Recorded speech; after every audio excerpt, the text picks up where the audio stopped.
Hello दोस्तों। तो कैसे हैं आप सभी।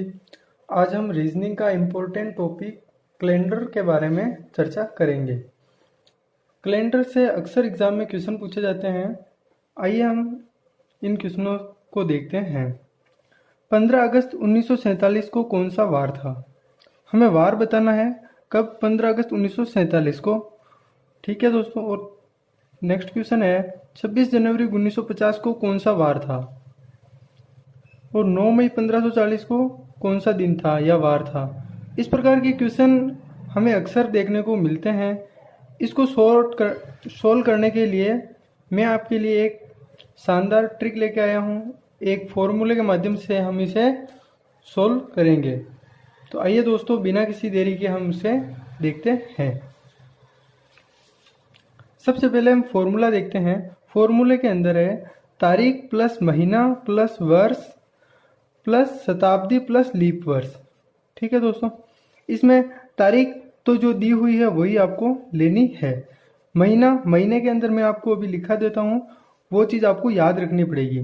जैसे इसके अंदर आपको याद रखना होगा 144025 036 और 146, ये क्रमांक आपको याद रखने होंगे। इससे आप क्या कर सकोगे, इसको आराम से सोल्व कर पाओगे।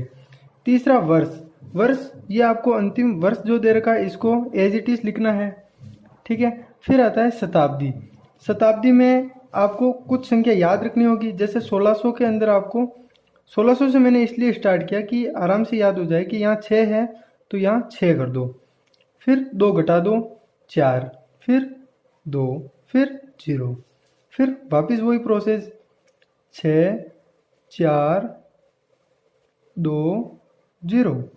इस साइड ऊपर जो 1500 हो गया, 1500 के अंदर हो जाएगा 0। ठीक है दोस्तों। अब आता है लीप वर्ष क्या होता है कि जो वर्ष जो दे रखा है, जैसे ये अंतिम वर्ष दे रखा है, इसके अंदर हमें 4 का भाग देना है। जो हमें यहाँ पर प्राप्त होगा वो लीप वर्ष होगा। तथा अब हमें इस फॉर्मूले से करने के बाद संख्या प्राप्त होगी 1 से 7 तक।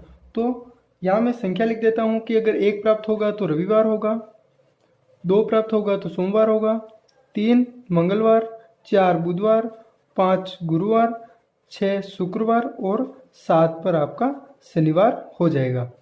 तो अब हम इन क्वेश्चनों को सोल्व करते हैं इस सूत्र के माध्यम से। जैसे हमारा पहला क्वेश्चन था 15 अगस्त 1947 को कौन सा वार था, तो वो हमें बताना है।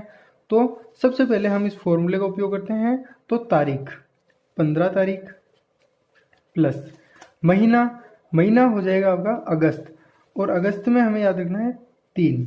अगस्त में क्या आएगा 3 प्लस तारीख प्लस वर्ष 47 हो जाएगा, प्लस शताब्दी मतलब ये 1500 के अंतर्गत आ रहा है, नहीं सॉरी 1900 के अंतर्गत आ रहा है। तो 1900 के शताब्दी के हमें 0 लेना है, तो ये 0 प्लस फिर आएगा शताब्दी हो गया। फिर लीप वर्ष हमें निकालना है कि 47 में हम 4 का भाग देंगे तो इसका जो प्राप्त होगा वो हो जाएगा 11 आएगा आंसर। कैसे कि 4 एकम 4 और 4 एकम 4, 11 प्राप्त हो जाएगा। ये लो 11 अपॉन 7।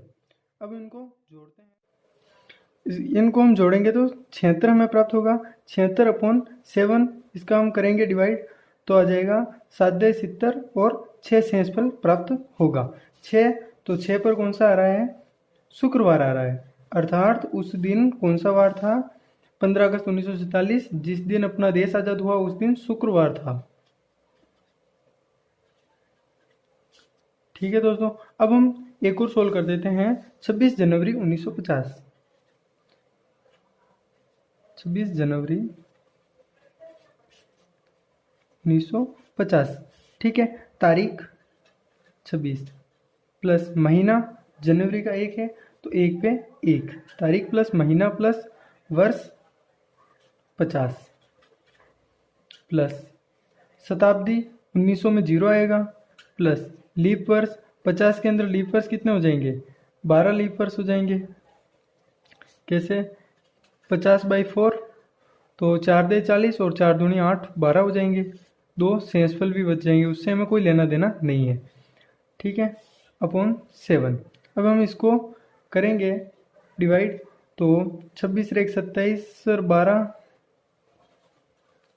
27 12 9 3, फिर इसको हम जोड़ते हैं 50, तो 9 5 3 8, 89/7, तो 7 एकम 7, 19, 7 दूनी 14, 14 और 5 आएगा इसका शेषफल।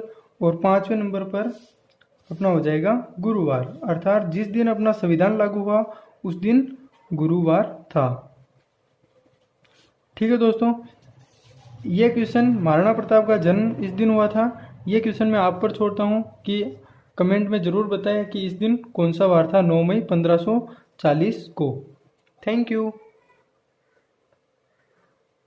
एक बात और दोस्तों, कि आप जब ये आपको यहाँ पर जो प्राप्त होगा कि इनको जोड़ने के बाद जो आपको प्राप्त होगा उसके अंदर आप 7 का जो भाग दोगे, वहाँ पर आपको केवल शेषफल का ही उपयोग करना है। किसका उपयोग करोगे? केवल जो शेषफल प्राप्त होगा उसी का उपयोग करना है। जो यहाँ पर हमें जो भागफल प्राप्त होगा, जैसे इसका जो भागफल हमें प्राप्त होगा उस भागफल को हमें छोड़ देना है। जैसे यहाँ पर हमें भागफल 10 प्राप्त होगा, उससे हमें कोई लेना देना नहीं है, केवल हमें शेषफल पर ध्यान देना है। और एक बात और दोस्तों, कि जब यहाँ पर आप लीप वर्ष ज्ञात करोगे तो लीप वर्ष में हमें शेषफल से कोई लेना देना नहीं होगा, वहाँ पर आप सिर्फ भागफल पर ही ध्यान दोगे। जो यहाँ पर 11 प्राप्त हुआ ये केवल भागफल प्राप्त हुआ। हालांकि यहाँ पर जो 3 प्राप्त होगा वो शेषफल 3 प्राप्त हो जाएगा, लेकिन हमें इस शेषफल से कोई लेना देना नहीं होगा, हमें सिर्फ भागफल का ही उपयोग करना है। एक बात याद रखना कि लीप वर्ष में भागफल का उपयोग करना और जो अंत में हमें शेषफल का उपयोग करना है। Thank you.